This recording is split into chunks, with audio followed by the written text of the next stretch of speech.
Pencemaran nama baik serta fitnah adalah pasal-pasal yang digunakan untuk memberikan suatu pembungkaman kepada para penegak keadilan, ya. Dan ini tidak lebih daripada chilling effect atau penyebaran rasa takut, dan itu adalah bagian dari kejahatan. Tidak ada lagi orang yang senantiasa dengan kekuasaannya menjadikan negara ini sebagai mastat dan bukan restat.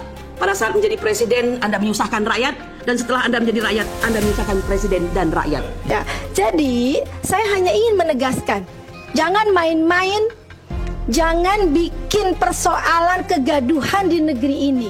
Polisi itu tidak berhak menentukan bahwa itu asli atau tidak. Yang berhak memberikan keterangan, menentukan itu di pengadilan, dibuktikan di pengadilan. Bismillahirrahmanirrahim. Assalamualaikum warahmatullahi wabarakatuh.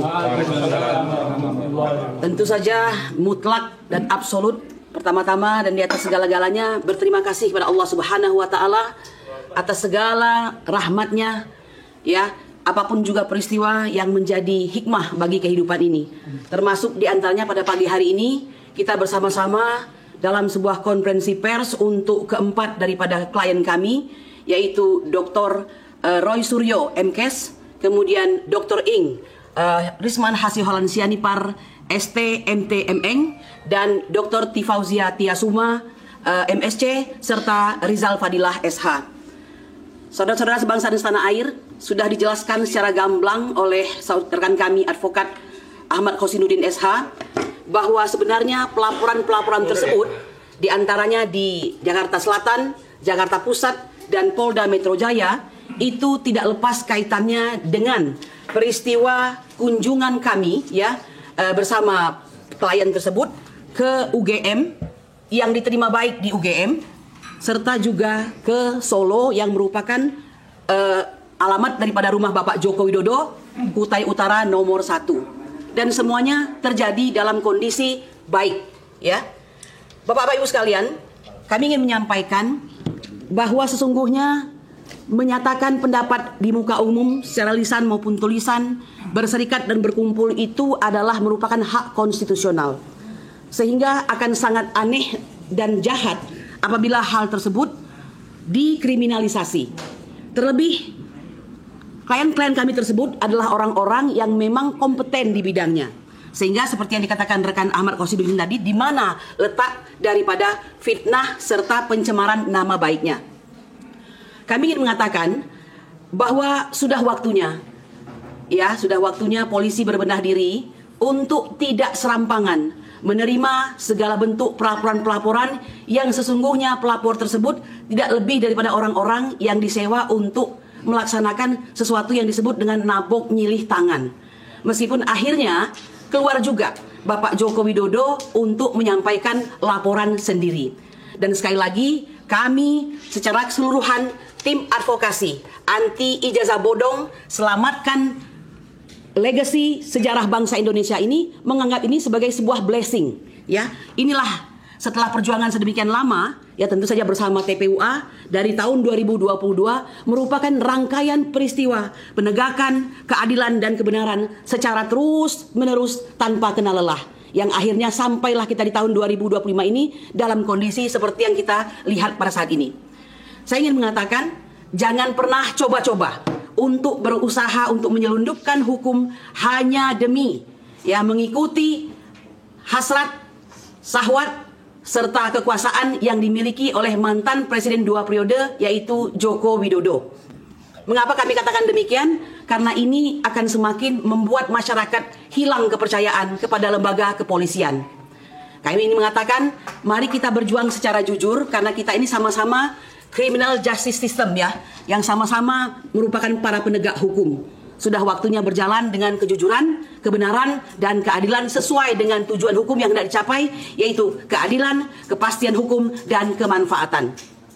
Justru kami ingin mengatakan, peristiwa tentang perkara yang diadukan seperti pencemaran nama baik dan fitnah ini bukan suatu hal yang prioritas, karena TPUA sudah melakukan pelaporan ke Bareskrim sejak Desember 2024 dan sudah melakukan kelengkapan bukti-bukti, ya, hampir mencapai 14 bukti yang ini sama sekali boleh dikatakan kalau tidak karena desakan, ya, dari tim advokasi ini pelan-pelan baru mulai akan diselidiki. Jadi ini jangan basa-basi begitu.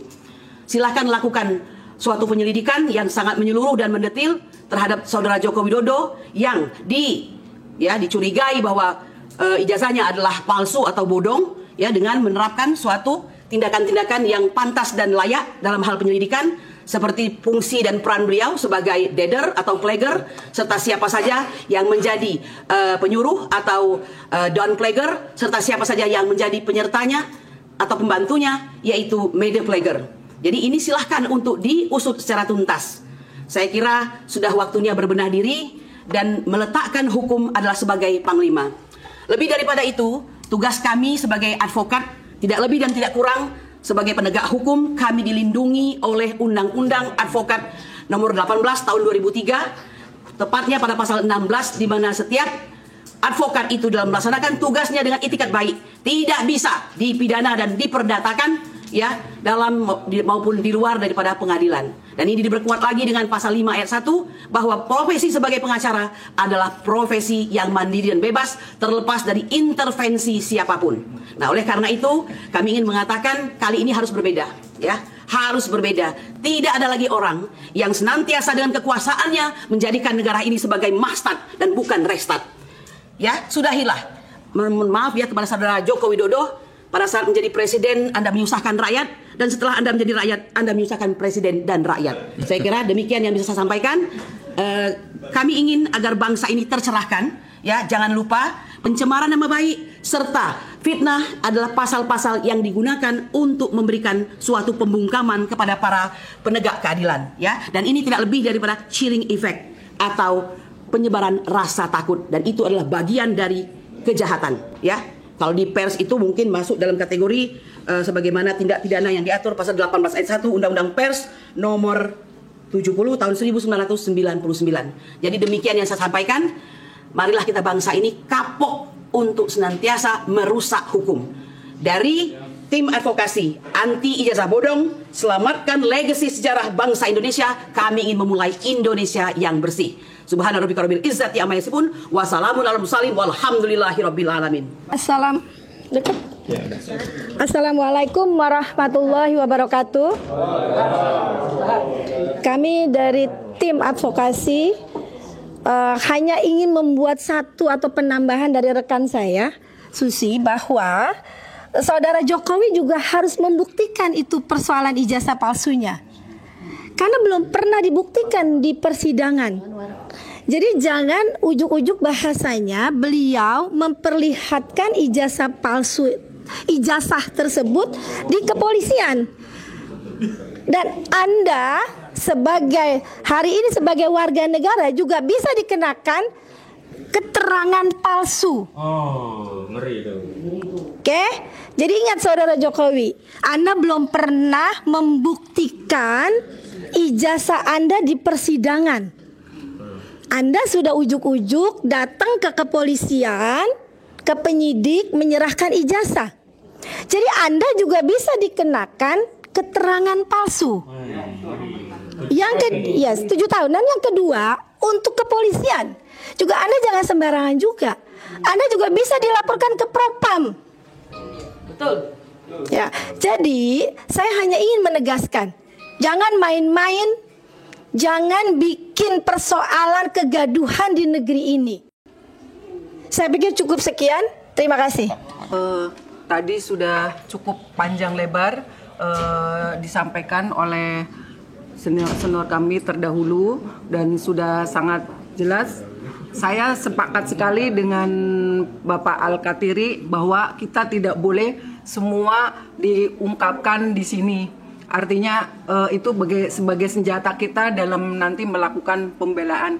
Hanya saya akan menyampaikan sedikit atau saya akan menyampaikan apa yang sudah saya alami. Artinya bukan menjawab buzzer ya, tetapi kami dari di organisasi sendiri memang jadi kontroversi. Artinya apa? Bahwa kami memang betul apa tadi yang disampaikan oleh Pak Sugeng, bahwa kami ini disebut atau rekan-rekan kami pahlawan-pahlawan untuk memperjuangkan keadilan disebut sebagai pengkhianat, sebagai pemfitnah. Nah, disitulah orang-orang yang di luar sana, entah buzzer, entah dari para pembela atau dari penggembira. Artinya apa? Mereka padahal orang-orang yang mempunyai ilmu tinggi dan mempunyai pengertian atau melakukan profesi sebagai penegak hukum, akan tetapi cara pandangnya sangat picik. Apa yang kenapa saya menyebut picik?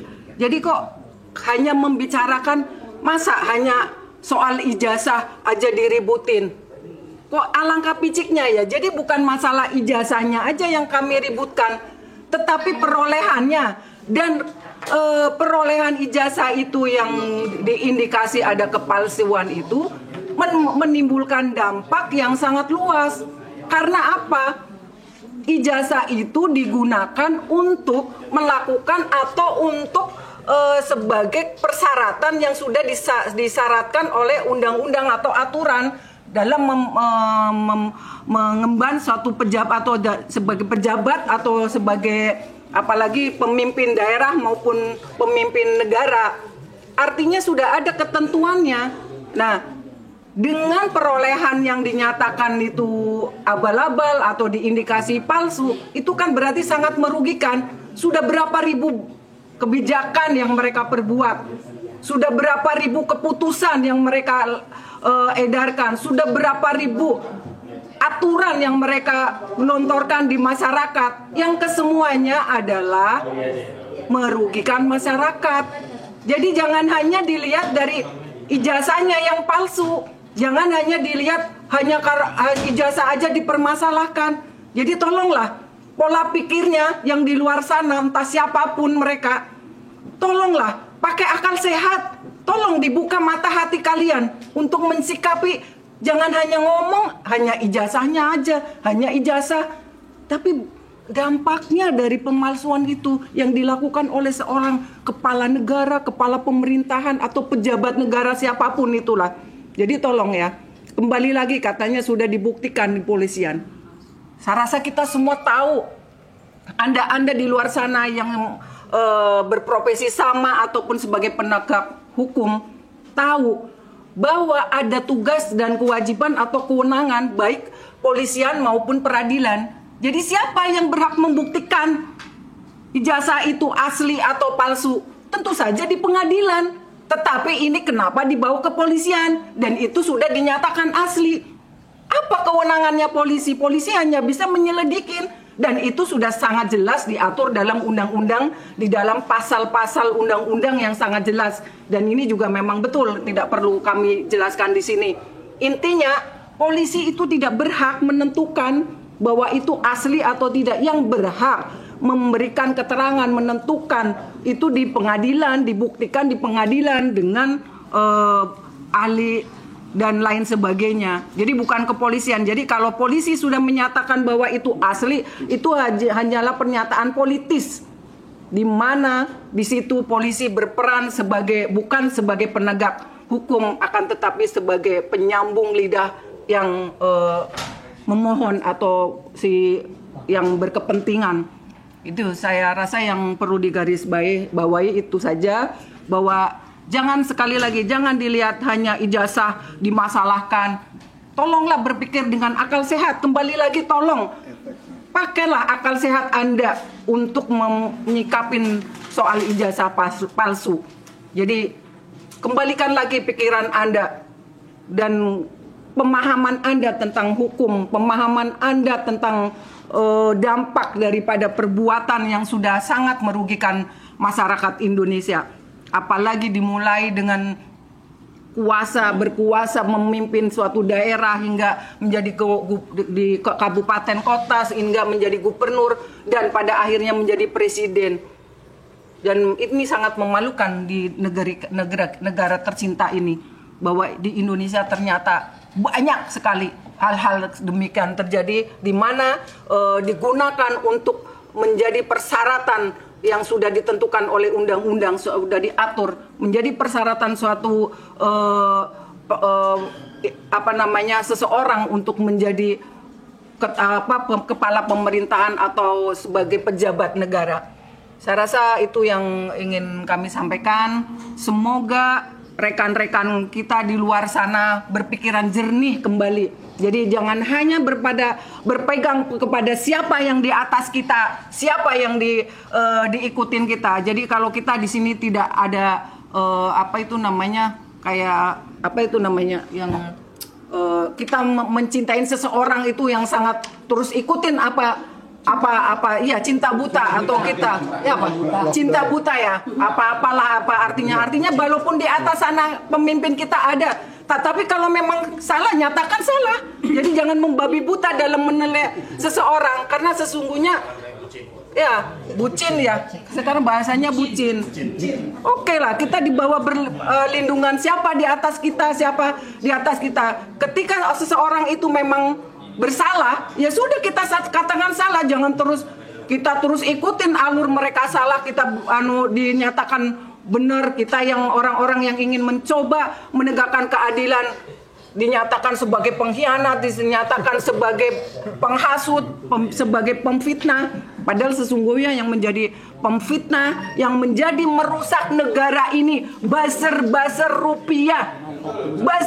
rupiah yang sudah dibayar dengan memecah belah bangsa, dengan mengkotak-kotakan bangsa. Dia hanya demi rupiah, dia akan melakukan apa yang diperintahkan oleh ajengannya atau pemimpinnya atau si pembayar, dan akhirnya dia menentukan atau menjadi panutan bagi yang lain bahwa mereka yang mereka katakan itu benar. Sesungguhnya mereka hanya demi rupiah, hanya mereka bermasuk atau bertujuan memecah belah bangsa ini. Saya rasa dari saya cukup sekian. Billahi taufik wal hidayah. Wassalamualaikum warahmatullahi wabarakatuh.